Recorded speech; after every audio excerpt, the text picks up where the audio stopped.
कि श्रीलंका में क्या होता है। यहाँ मेजोरिटिज्म ना, जो बहुसंख्यकवाद है। कौन है बहुसंख्यक? 74% Sinhalese, Tamils are in minority group. तो यहाँ बहुसंख्यक और अल्पसंख्यक, तो बहुसंख्यक अपना सत्ता अल्पसंख्यक पर लादता है, उसके चलते क्या होता है, यही मुख्य रूप से हम इसमें देखेंगे। Sri Lanka emerged as an independent country in 1948, है ना। 48 में वो आजाद होता है। The democratically elected government adopted a series of majoritarian measures to establish Sinhal supremacy. In 1956, an act was passed. Mind that Sri Lanka became free in 1948, and 1956 the government made an act. The act was recognize Sinhal as the only official language. Okay, Sinhal as the only official language.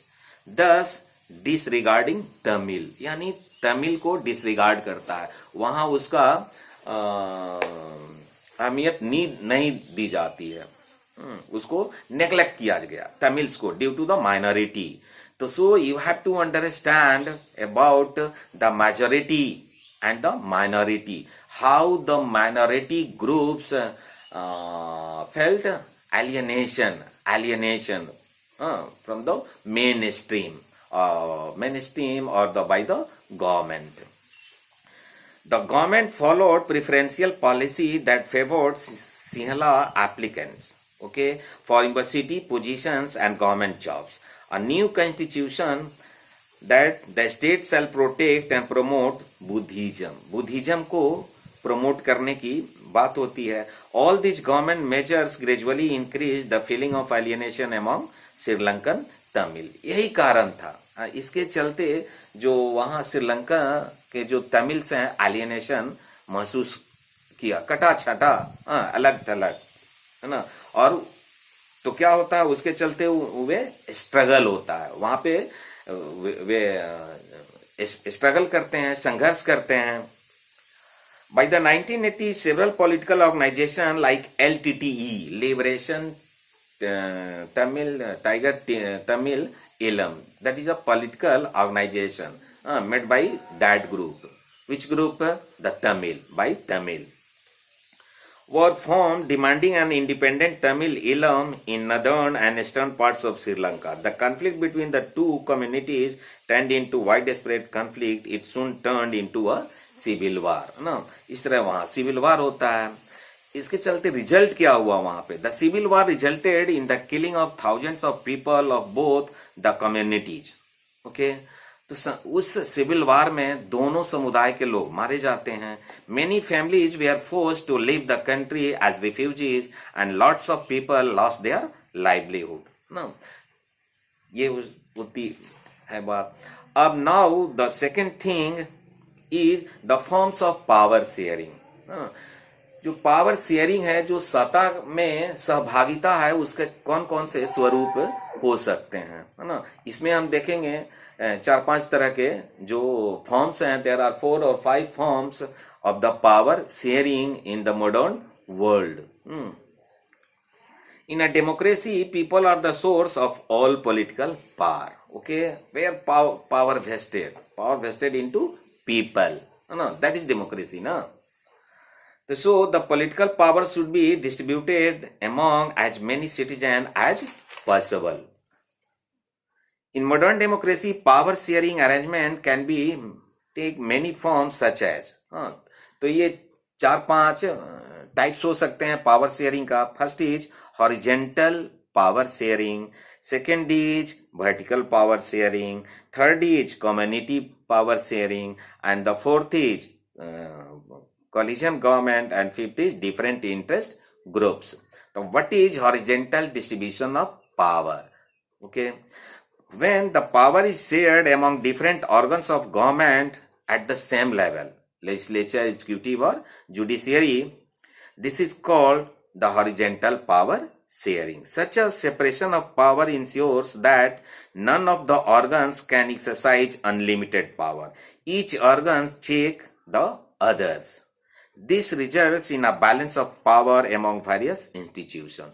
No, that is called the check and balance theory. किसी भी जो सरकार के जो तीन organ हैं, तीन अंग हैं, लेजिस्लेचर, एग्जीक्यूटिव और जुडिशियरी, है ना, विधायिका, कार्यपालिका और न्यायपालिका, तो कोई एक जो ऑर्गन हावी ना हो ना, वे एक लेवल पे समान रूप से सत्ता में सहभागिता हो, that type of power sharing is known as horizontal power sharing. When the power is shared at the same level by the different organs of the government, legislature, executive and judiciary, that power sharing is known as horizontal power sharing. Next is the vertical power sharing. इसमें क्या होता है? When the power is shared on different levels, such as the central government, state government, you can say that the local government, okay.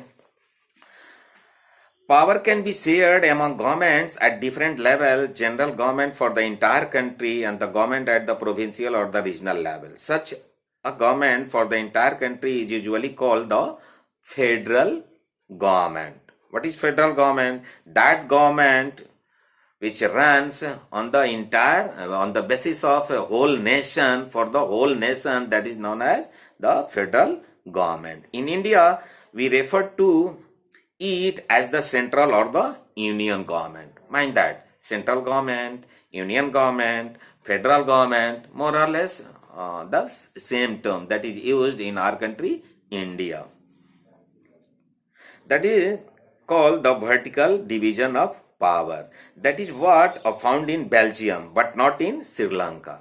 Okay, but not found in Sri Lanka. तो ये जो vertical power sharing है, वो Belgium में देखने को मिलता है, लेकिन श्रीलंका में नहीं. No, it is known as vertical division of power. The third type of power sharing, that is the community government. No, this is the new type of power sharing that is that you have seen, that is found in Belgium. Power may also be shared among different social groups such as the religious and linguistic groups. Community government in Belgium is a good example of this arrangement. And the fourth is coalition government. ये क्या होता है? When two or more parties form an alliance to contest election, if their alliance is elected, they form a coalition government and thus share power. That is called the third type of power sharing. Fourth, the different interest group. Besides that, there is also another form of power sharing. In a democracy, we find the interest groups like traders, businessmen, industrialists, farmers, and industrial workers. They also have a share in governmental power through participation in governmental committees and bringing influence of the decision making process. तो इस तरह हमने देखा कि ये चार तरह से पावर शेयरिंग वर्ल्ड में देखने को मिलता है कि कैसे भिन्न भिन्न देशों में, विश्व के भिन्न भिन्न देशों में पावर शेयरिंग है, ताकि वहाँ के लोग कन्फ्लिक्ट ना कर सके, सिविल वार ना हो, अकोमोडेशन बना रहे. और जहाँ पावर में शेयरिंग पीपल द्वारा नहीं होता है या एलिनेशन फील होता है, वहाँ क्या होता है? That caused civil war. No, तो हमने ये समझा कि to run the democracy in a well manner, the power sharing must be needed.